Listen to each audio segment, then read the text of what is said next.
independence to Guyana. Everybody, jump and be merry. Oh, we welcome independence to Guyana.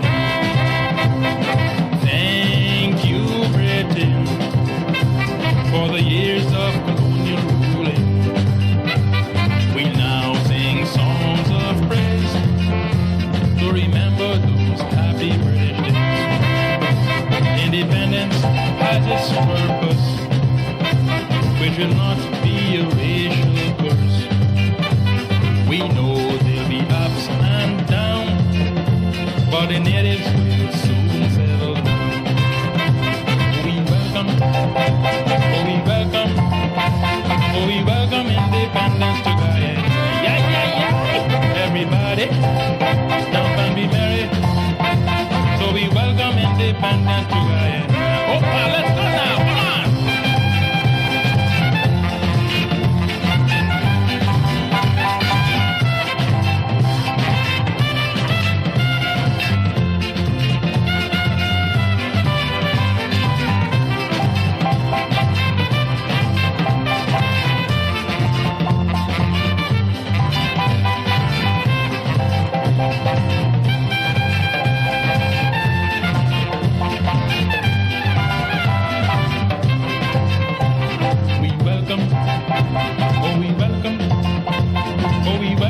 Independence to Guyana.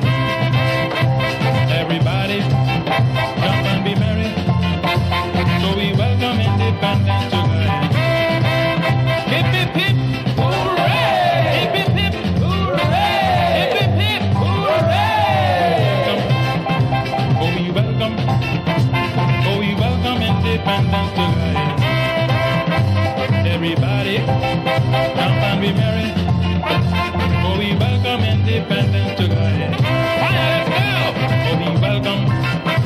Oh, we welcome. Oh, we welcome independence to Guyana.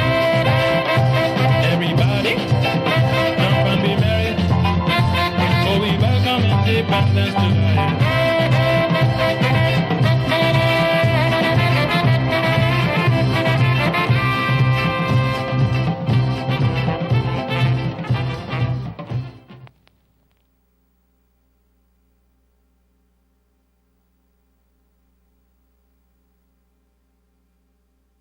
Indeed, we certainly welcome independence to Guyana. Of course, good day, Guyana. I am Malika Ramsey. Thank you very much for joining us for another edition of Facing the Nation. Of course, this is our Independence edition, and a very happy independence to all of you who are at home, and you're relaxing today. Today is a holiday in Guyana, so I know most of you are enjoying it, if not all of you. So once again, happy 51st Independence anniversary to Guyana from all of us at Facing the Nation. Because it's independence, it's only fitting that if we're going to do a program on this holiday, this Independence Day, that our program focus on Guyana's independence. Now, I have a young man here in studio. It is my pleasure to have him and I chose him because he is one of, there are lots of them around still, but he is one of the persons in society who has a wealth of knowledge on independence in Guyana, how we got here. I mean, we were just speaking before we came on air, and to many of us, especially the younger persons, unfortunately, independence is just a day. But he's here to remind you today that it's more than just a day, and it's my pleasure to welcome back to Facing the Nation former mayor of Georgetown, and of course he's also he's so former many things, but I'm going to focus on the fact that he's the former mayor of Georgetown, and he is also a former prime minister, Mr. Hamilton Green. Welcome back to Facing the Nation, sir. Thank you very much, Malika. It's so wonderful to have you, and happy independence to you and yours. Same to you and to all listeners. Hope you have a wonderful day. All right. The weather is good, at least on the coast, and enjoy the day. No excesses. Good, great, and I like that. I like that he said no excesses. Our conversation is partially going to be surrounding one of the things, and I don't think this was publicized enough last year.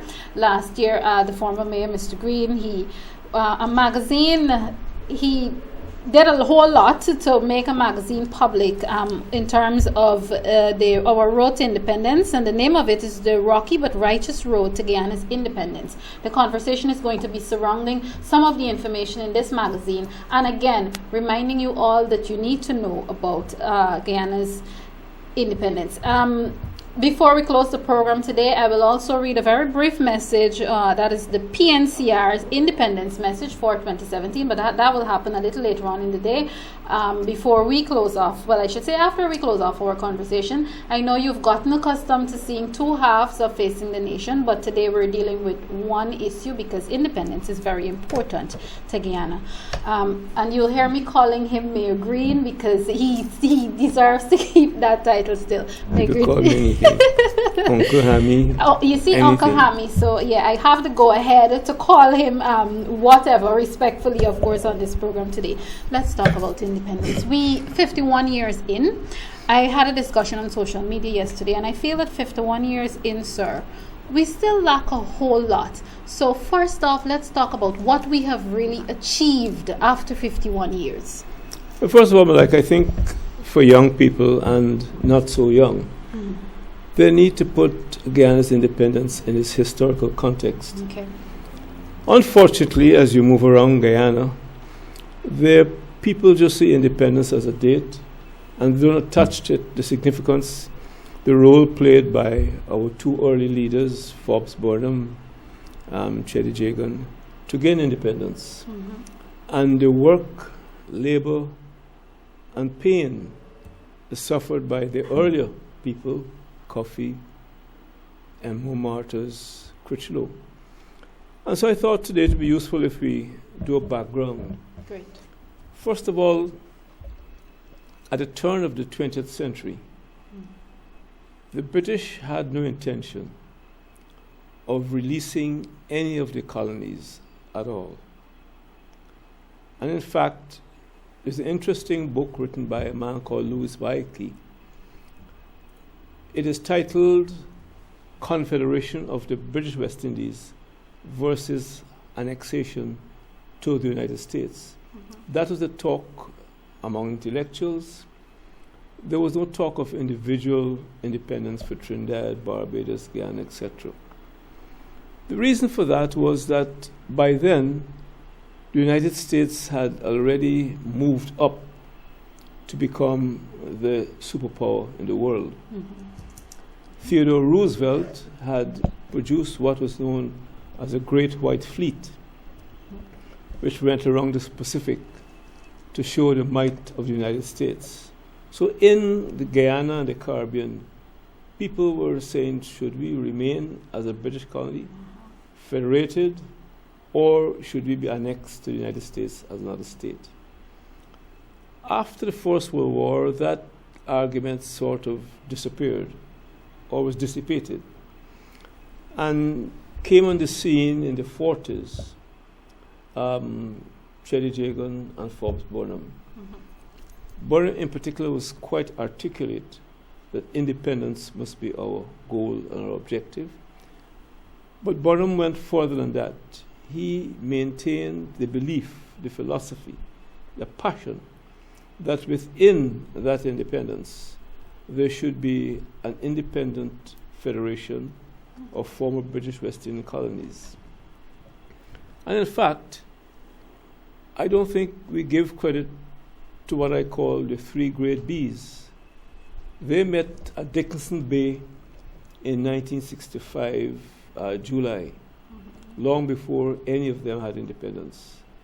The big three Bs were Vale Cornwall Bird of Antigua, Dipper Barrow of Barbados, and Forbes Burnham of Guyana.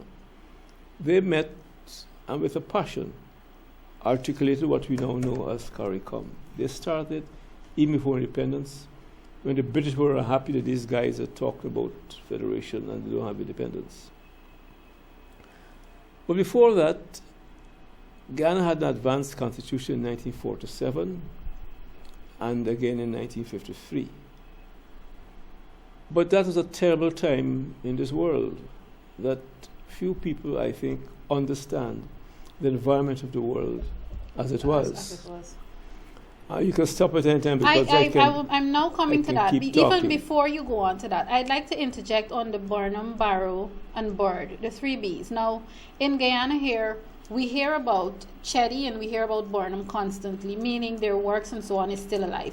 Do you believe that, I don't know if CARICOM would have to be responsible for this in terms of his historical work, to put the three together and have it really, I mean, yes, when we were going to school in social studies and in history and so on, we were taught about these three men. But do you believe that the works of the three men put together should be more formalized to remind us every time there's independence, and even the independence and so on of the other countries, every time we celebrate and observe these occurrences, that the works of the three men formally put together will help us more in understanding where we came from? Those three men should be venerated in every CARICOM country, without exception. Okay.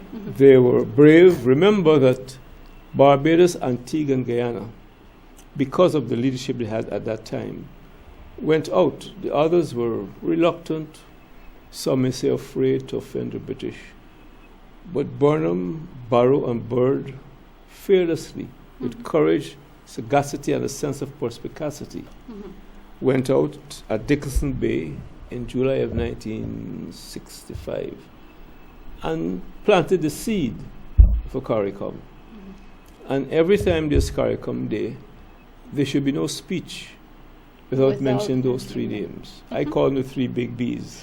They're all big fellas in any case. Yes. But I was saying that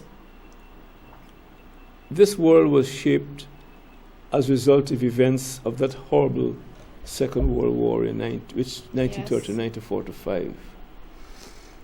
When the war was coming to an end, the big three, as we call them, met at Yalta in February of 1945. They knew the war was coming to an end. Germany had made a mistake of trying to invade parts of Europe, and the Russians they bore the brunt of the burden. And therefore Stalin, when he met with Churchill and Roosevelt, had a sort of advantage because Russian troops had done more to bring to the heels the Germans and to a sense the Japanese. They met, really was to divide up the world. That's to put it very simply and honestly. Nothing much came out of that conference. But in between, Germany surrendered, Hitler committed suicide, and Roosevelt died on the 12th of April 1945. And as they were preparing to meet the big three at Potsdam, Stalin had to meet two new men. And there was that chemistry. I believe Roosevelt and Stalin had developed a sort of relationship which made it easy for them to talk and argue. Stalin had to meet with Clement Attlee from United Kingdom because Churchill had lost the elections. As I said, Roosevelt died and Harry S. Truman was the new president. And there were problems at Potsdam. At the end of the day, it turned out that as they sought to divide the world, what surfaced was the ideological question. So as the hot war ended, on the 15th of August, the war really ended then, when Japan surrendered. Yeah. And everybody knows the story. Truman didn't tell anybody about the atomic bomb. And on the 6th and 8th of August 45, those bombs were dropped at Hiroshima and Nagasaki. I mean, I visited Hiroshima, so it was a terrible devastation. So by the 15th of August, the war was ended. But another war started. That's the Cold War. It was a struggle for ideas, communism versus what we call freedom, I don't know. And Guyana was part of that. We had elections in 1947. And sometimes we abused the British, but give Jack his jacket. They were nervous as a result of the 53 election results, where the PP won the majority of seats. They didn't expect that to happen because PP then had the label of being communist, but particularly Dr. Jagan. And that was a terrible thing as far as the West is concerned. And today, people don't realize how intense this Cold War was and how it helped to shape the rest of the world. I'll give you some examples. Ronald Reagan, who was head of the film producers, had gone and said there were so many subversives in the United States. The federal jury had identified, I think, 27 people as communists, and they were being hounded down. If you wore a red pair of socks or a red skirt or anything red, you're in serious trouble. They had a man called Senator Joseph McCarthy, an outright anti-communist. And so even Americans were harassed. And so when we got our elections in 1953, the British and Americans were not able to stomach anything that smelt of communism. In addition, in Kenya, they had just had the Larry massacre, which took place in early 1953, just before our election, a month before, I think. And the British were therefore nervous about insurrections, revolts, and any group that talked about independence as a serious issue. So they suspended the Constitution in 1953. There was no good reason for it. The papers will tell you about communism and all that story. After that, Burnham took a position that independence was a priority. And as we say, can't use the language here, whatever you need to do to get your objective, you should do it. And Burnham's position was that don't flaunt communism or socialism in the face of the British and the Americans, because he knew that would interfere with our chances for getting independence. Dr. Jekyll, on the other hand, was a devout, I suppose, honest, sincere communist, and felt that nothing should stop him advancing his ideology. So the two men broke away on ideological grounds. Burnham was taking a moderate position to get independence. Jekyll couldn't shift. I want to talk about that breaking away now. Viewers, if you're now tuning in and you're wondering what's happening, our program is a special independence discussion because it is Independence Day. But Mayor Green, I want to talk about that split, where we're coming to the split. I noticed there was a point in the magazine where you specifically stated that the split wasn't because of race. Now, today, whenever the race discussion comes up, whenever that race card rears its head, and we're reminded that, look, decades ago, Burnham and Jegan were one, basically, in one party. Most people still have it in their heads that the split was because of one was Indo-Guyanese and the other was Afro-Guyanese. Let's clear that up. Absolute nonsense. The split had nothing to do, I repeat, nothing to do with race. In fact, the major Indo-Guyanese, Dr. J.P. Lachman Singh, an attorney, Jainarine Singh, and another prominent Indian from the East Coast, I think his name was Prashad, I don't remember his name clearly. They lined up behind Forbes Burnham because of the ideological position Burnham took. On the other hand, the Afro-Guyanese, who shared Chedi's radical communist philosophy and rhetoric, lined up behind Chedi Jenkins. Sidney King, who's now a UC Guyana, Bowman, and some others, Afro-Guyanese. So the split had nothing to do with race. What happened, I believe, and I don't want to accuse any individual, but those of us who were the hustings suspect a certain person who in any case was alien to our culture. Worked out that at that time they were more Indian than Africans, and started this cruel, disastrous slogan of Apanjat, a Hindu term meaning vote for your own. And that spread like wildfire, because in any society race is almost a sensitive issue, always a sensitive issue.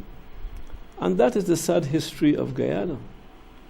And my hope is that as we go to another year of independence, that young Afro, Doglo, Indo, Chino, whatever Guyanese, will cast aside this monster of race and deal with the principles and support a party and a government that is concerned only, as I believe this coalition is, with the integrity of the nation and making our independence meaningful. We still have to do a lot of work to make our slogan, which I was part of one people, one nation, one destiny, a reality. Mm-hmm. You can't be one people with one destiny when people are going in different directions, when there's massive corruption. And therefore, it is important that people know that race is a boogeyman, which we need to get rid of. I grew up in all boys town, and there was never issue of race. I'm coming to that now because I'm wondering, before our era, even before independence, did we have a race issue in Guyana? Because it's clear it's like a cancer now.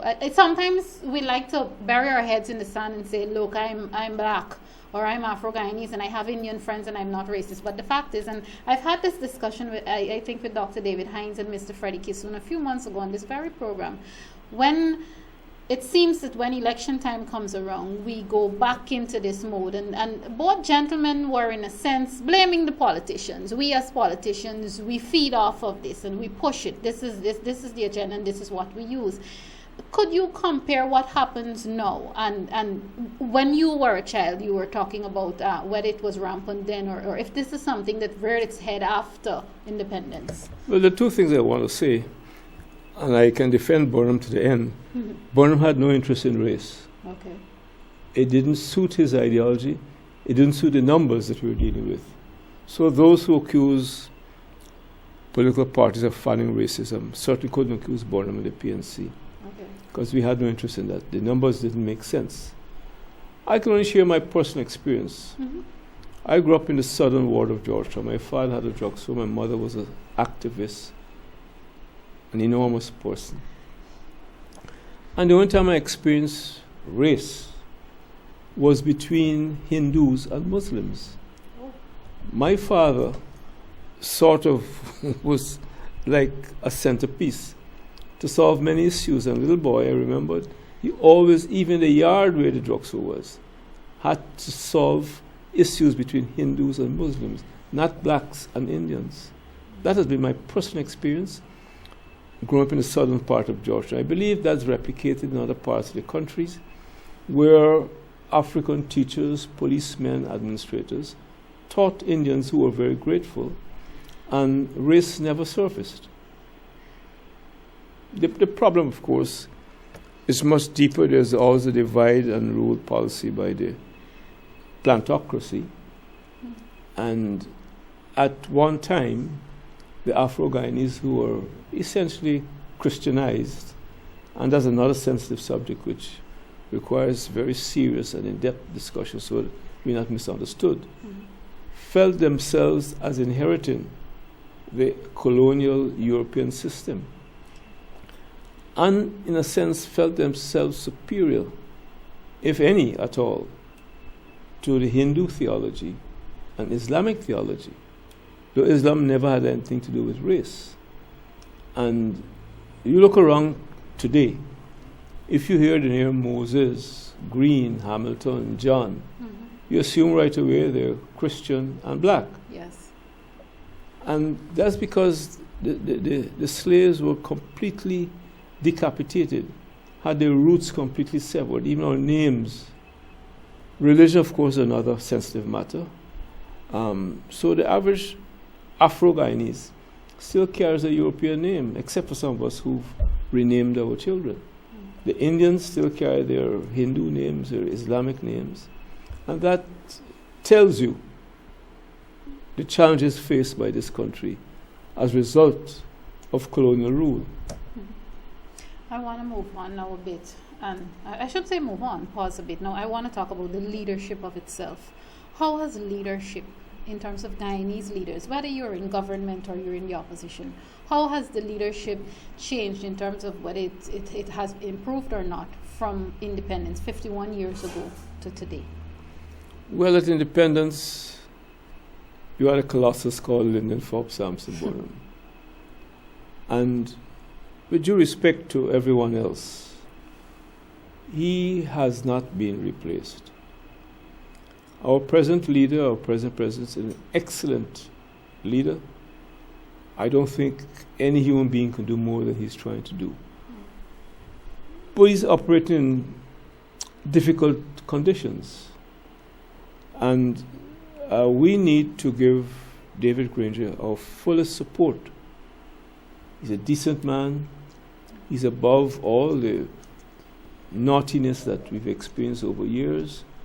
And I think every Guyanese, including members of the opposition, if they know what is good for this country, support David Granger. And that is my response to leadership.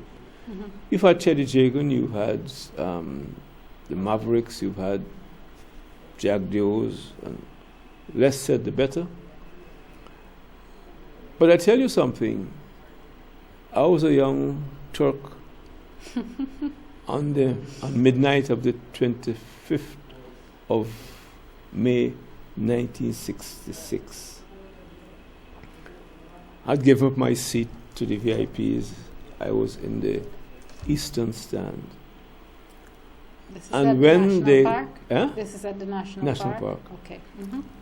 And Burnham invited Chedi to be present when the Union Jack was being lowered, mm-hmm. and the golden arrowhead was being hoisted for the first time.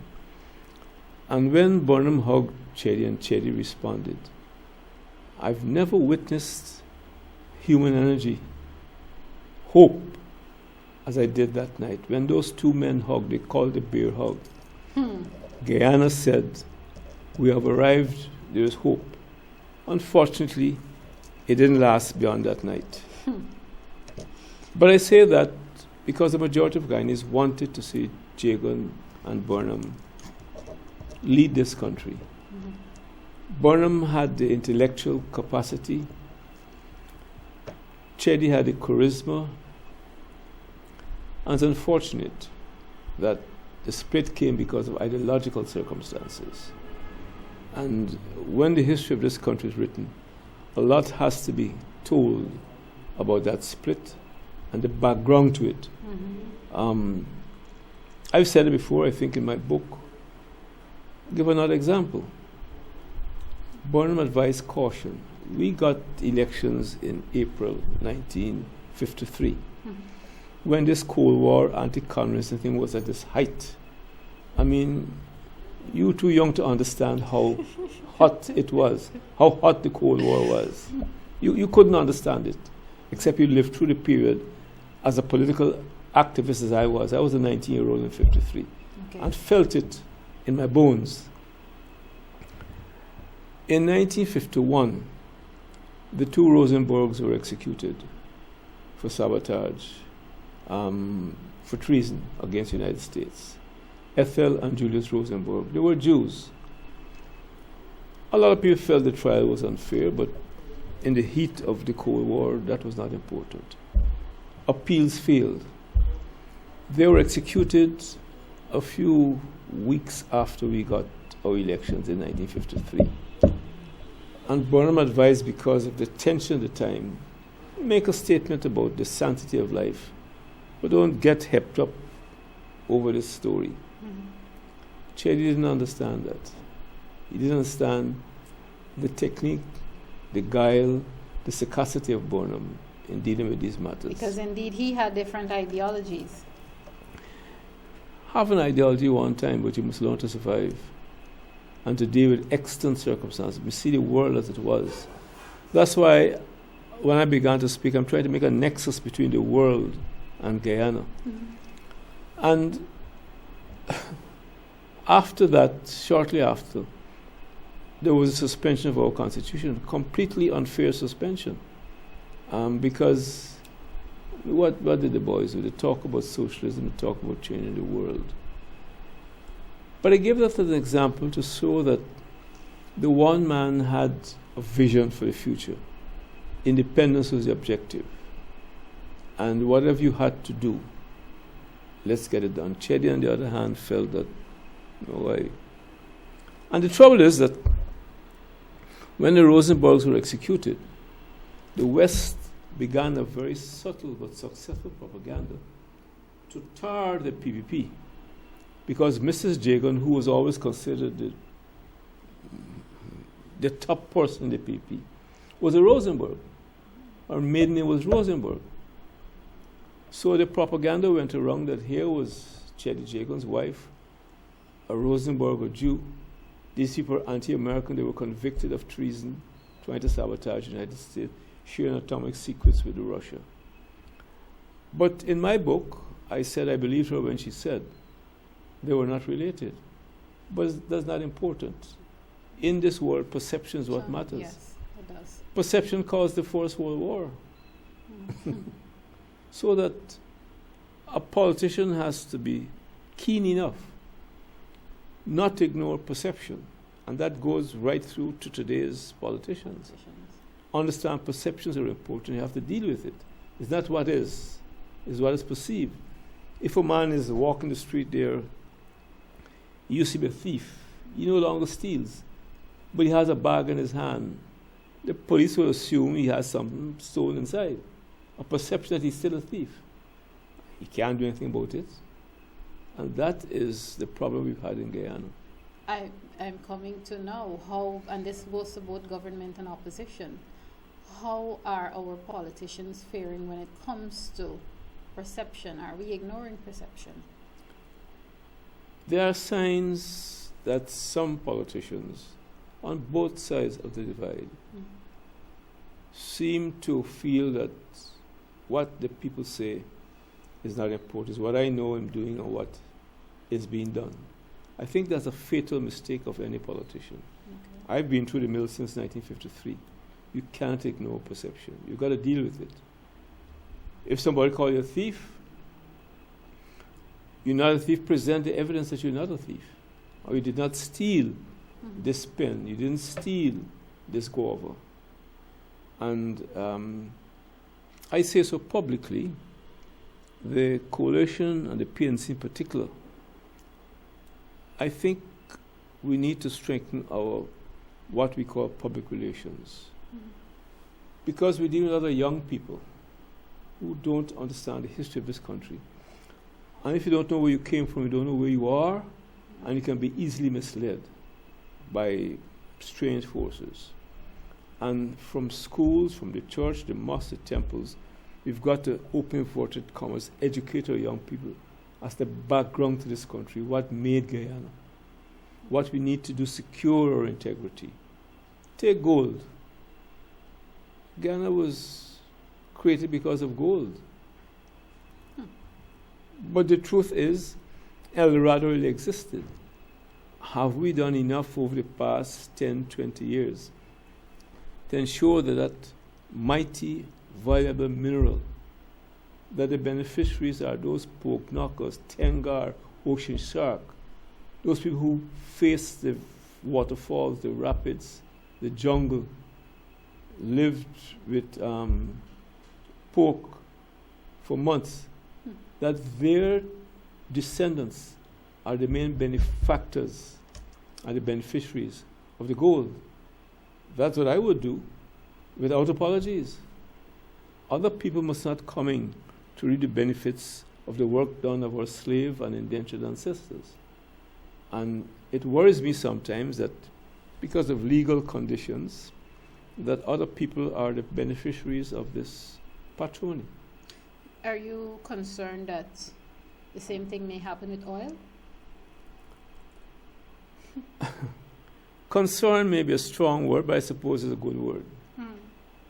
We need, I'm repeating myself, all of us in the media, the cabinet, the parties, need to support David Granger's vision for this country. I think he has the right approach. He knows what he's doing. But in the best of circumstances, one man alone can't achieve Indeed. the panacea. And he needs, by his side, behind him, people who understand our history. And that is a weakness, I think, that exists. I've talked to senior people. They don't know where we came from. They don't understand how we got independence. And this is senior you're talking about, much as when it comes to the junior, because I'm sure, and viewers would agree with me, that half of the things that you would have revealed about Guyana thus far in our independence conversation, people did not know. Some of it I did not know, I must admit, even though, I'm an IR student and meaning international relations, and I've read your magazine. Some of the things that you did say, indeed, I did not know. So your point is indeed valid, but the question is, how do we filter that information down to our younger folks, especially the folks who are potentially leaders of the, quote-unquote, next generation? And voters. That too. It has to do with our education system. I was glad to hear David Granger announce that they will restart in the youth corps, I think it is, on the 1st of January. I say bravo. Provide he can get the human and financial resources, move to the next stage of a national service. A national service does a number of things. One, the program we knew educated young men and women as to their country, where they came from. Last night we sang I Want a Bill. Billy Pilgrim produced that because of experience at national service. Two, it brought young people from the far-flung regions, Rupununi, Quarantine, Essequibo Coast, Georgetown, Linden, the rivers, brought them together in a safe, controlled environment where they eat a little hard rice sometimes, they play football, they bruise the face, they bruise the knees, but they understood they are brothers and sisters. We are one. We want to build Guyana. So those two things need to be done. And in our secondary and tertiary institutions, we need to emphasize the importance of our history and the vision our leaders have had for Guyana. I've heard from a senior educator and a head teacher. When I talked about this, they said, our curriculum doesn't allow for it. Space for that. So we're producing children with 20 subjects who are cultural bigots. They don't play football, they don't go to national service, they don't play cricket, they don't mix with people, they don't learn what love is. So we're producing brutes. Robots. And that is unfortunate. And I don't know why we still have this. Our giants, they have more than 5, 6 subjects, and they beat the rest of the world. The Bonhams. Indeed. I like that you mentioned Fred that. Wills and those chaps. Those are giants. And I hope that Rupert Ryan and his team and the president look at the education system very seriously. Because young minds, like anything, can be moved right, left, or center. We've got to wean them in the direction to make them the developers of Guyana. And I say national service should be a priority. If we can find the resources, human and material. Because human resources are important. You can have a national service with people themselves who need to be re-educated. And we've lost a lot of those people, either through age or time, that we had when we first started national service. All right. Some are still around, and there's hope. Mayor Green, I'd like to take you back to something that you said earlier. You talked about when in 1966, when the Union Jack came down and the Golden Arrowhead 66. When the Union Jack came down and the Golden Arrowhead went up and the two men hugged Barnum and Jagan, and you felt hope. Did you feel the same kind of hope last year? And I'm saying last year because last year we celebrated 50 years, the 50th anniversary independence for Guyana. And the fact is that celebration came at a time when Guyana, and we still are, Guyana is somewhat on the road to healing, because we know over the last 2 decades we've had broken system. We've had many heartbreaks, whether it be personal or in a patriotic sense, in terms of what we saw happening to our nation. Did you feel that same sort of hope last year, knowing that, look, we've completed 50 years and we're on to begin the next one, and with a government that is relatively new? Did you feel the hope? The answer is yes, because by nature I'm an optimist. Okay. But here there's caveat. A man falls down from 5 stories through a window, bashes his head, he breaks his leg, he breaks his hand, he's bleeding. That is Guyana in 2015 when Granger took over. And it's going to take a lot of work to heal that patient, Guyana. A lot of patience, a lot of skill.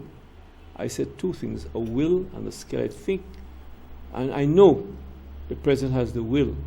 Whether he can mobilize the skill to do it is, of course, an imponderable. So yes, I'm optimistic. But if I can say something to those who are listening, a lot of people are impatient and, in fact, critical. Yes. The analogy I just made should loom large in their minds. Here's a country that was battered, corruption, bad name, all kinds of things. It can be healed in a few months or a few years. You deal with people's attitudes. And the analogy I made, a medical one because my wife is a doctor, to repair that patient is going to take skill and time. You can't get a whole man who fell through that window overnight. And that is my message to people. Be patient. The work has started. I'm satisfied. It's not perfect.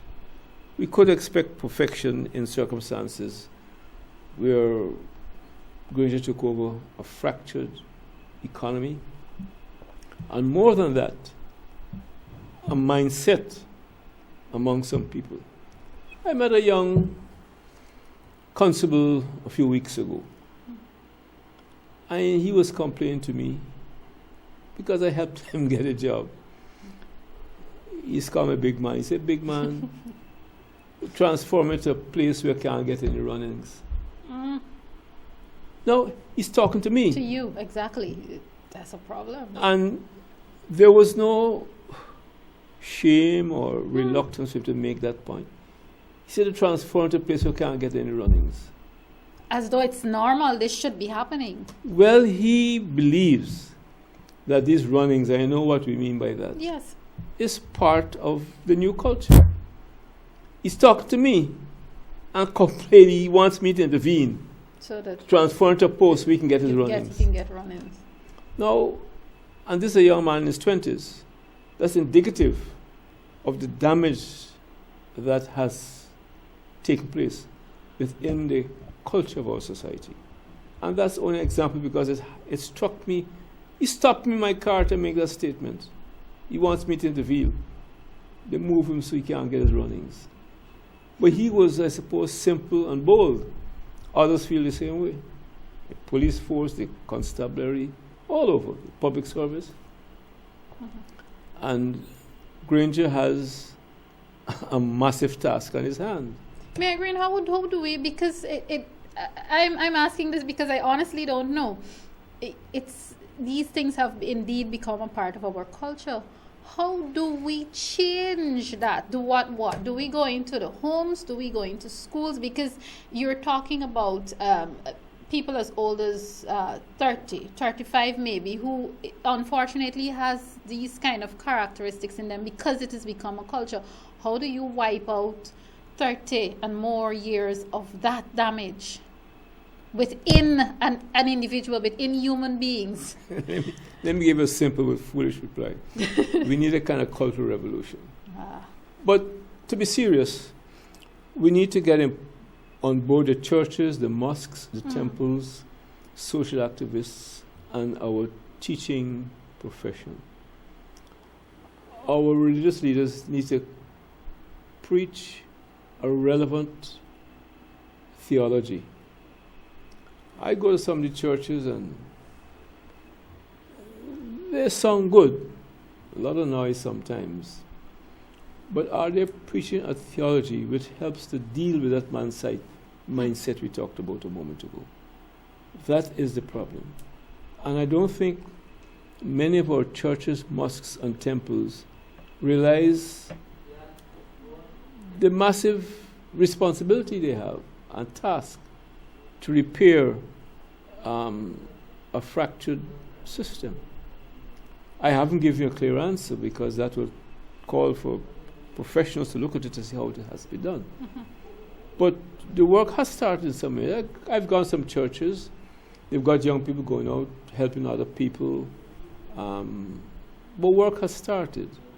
But more has to be done. As I said, we need the will and the skill. Without both, you can't succeed. You may have the will, but without the skill, you're not going to succeed.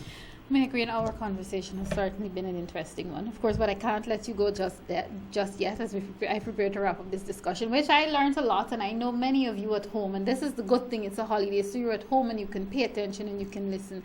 I want to ask you to give your greeting, your hopes, sentiments, your wish for Guyana, and I'm not going to go too far. Let's say in the next decade, less than a decade, when we celebrate 60, that will be the diamond anniversary. My hope is that we'll overcome this boogeyman of racism.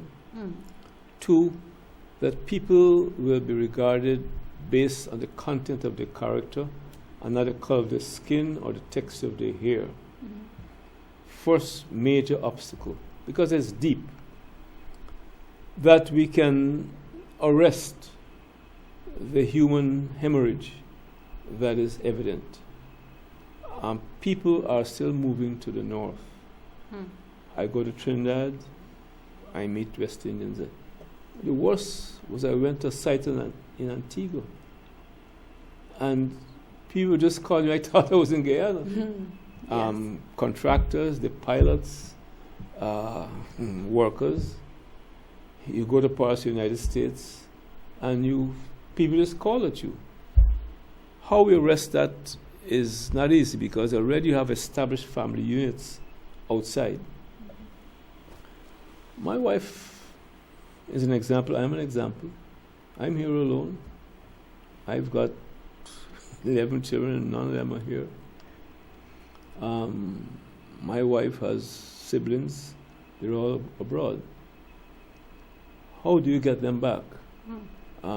Because we need human resources to develop our country, and you don't want this country developed by aliens who at the end will be the beneficiaries of patrimony.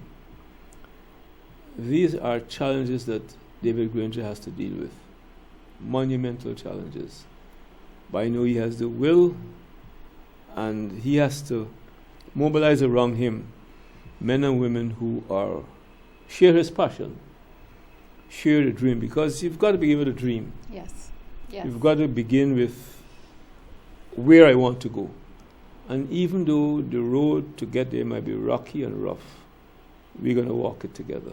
Okay. And my answer to you is that we must walk that road together. You have a fractious opposition whose concern is not Guyana. And that's unfortunate, because people listen to them, and they have engineered corruption. And that is something that destroys any society. And I hope that even their supporters would see through this veil of rhetoric and treat corruption as something that is non-negotiable. It hasn't happened yet, because some of them are beneficiaries. But I think if we're persistent, if we talk to people, use programs like this much more, get into schools, we're going to make it. Okay. Thank you so much, Mayor Green. It has been a pleasure. Viewers, if you're now tuning in, unfortunately you missed a really great conversation, an edifying one. I would have been chatting with former mayor of Georgetown. Again, in the beginning I said he has so many hats.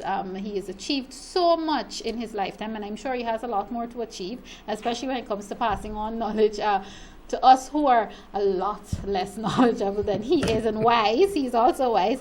He is also the former Prime Minister of the Cooperative Republic of Guyana, of course, Mr. Hamilton Green. It really indeed has been a pleasure chatting with him today. Those of you who missed the conversation, you can tune in later to my YouTube channel. That's for those of you who follow me on social media. The conversation will also be uploaded to Facebook before the end of the day. What I'll do now is take a quick break. By the time I get back, it will be time to begin to wrap up today's today's program. I still have that PNCR independence message to read to you. It's a very short one, but I'll read that to you when we get back, and after that we'll wrap up today's program. This is Facing the Nation. Stay tuned.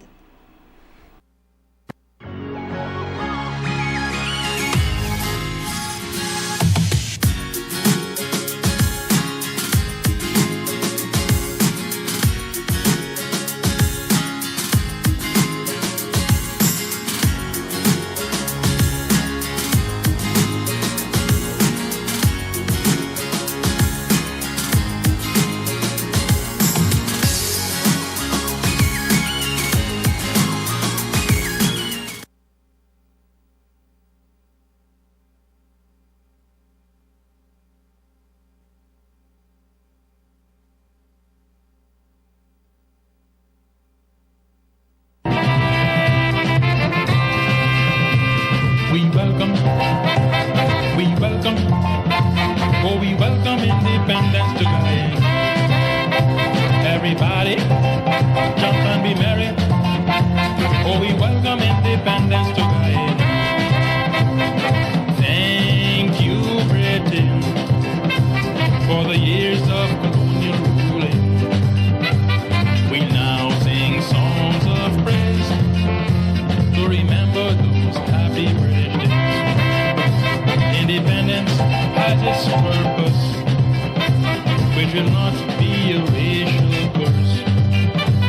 We know there'll be ups and downs, but the natives will soon settle down. We welcome, oh we welcome, oh we welcome independence to Guyana. All right, thanks for staying with Facing the Nation. Welcome back. It's almost time for me to wrap up today's program. Before I do that, again, you always know the People's National Congress reform is close to my heart. That is no secret that this program is bedded in the PNCR. So it is only fitting that I read the independence message that came out of Congress Place.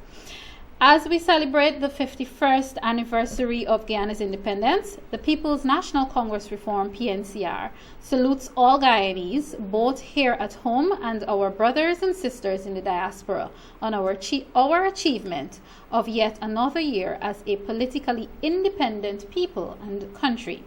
The political developments of the past 2 years have opened new avenues for the forging of a new democratic culture so necessary for the achievement of real independence and social progress in our country. Our party is confident that if as a nation we can build a truly inclusive political culture in which all stakeholders are allowed to play a meaningful role and which can create an enabling environment for the orderly development of the nation, we can look forward to a future that is politically successful, economically self-sustaining, and culturally rewarding. As we celebrate this 51st anniversary of independence, the PNCR pledged to work with all responsible and reliable forces whose aim is to forge social cohesion and national unity. We believe that working together we can ameliorate the many known problems which have bedeviled our country and stymied our development. The PNCR is proud of our record in government and the important role that our party and our founder leader, Lyndon Forbes Sampson Burnham, played in our country's struggle for independence. Happy 51st Independence, Guyana.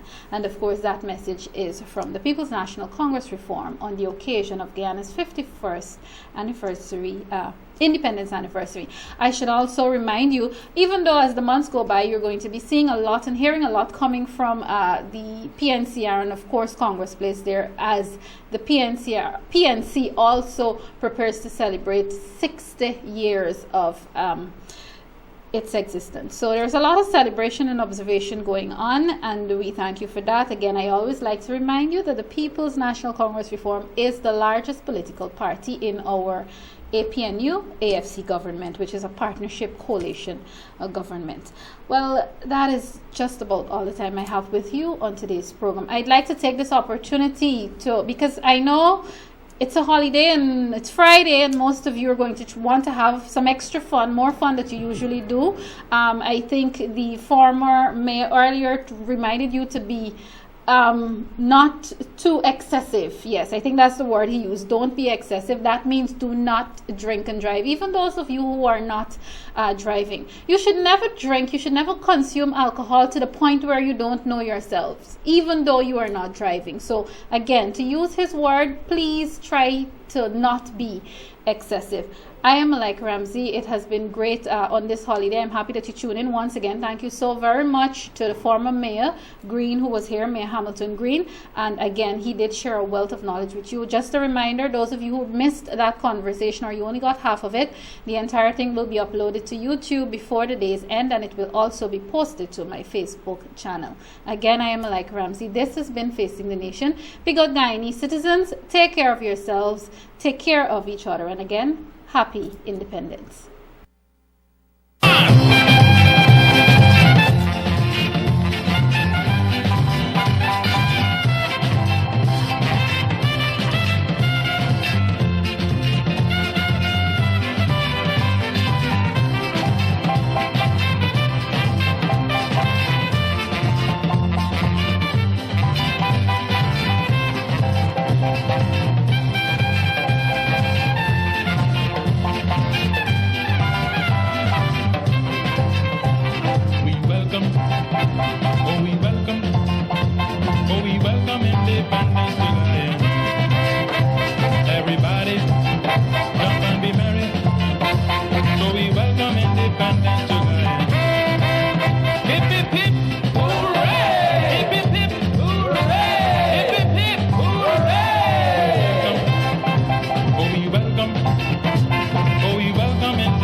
Welcome.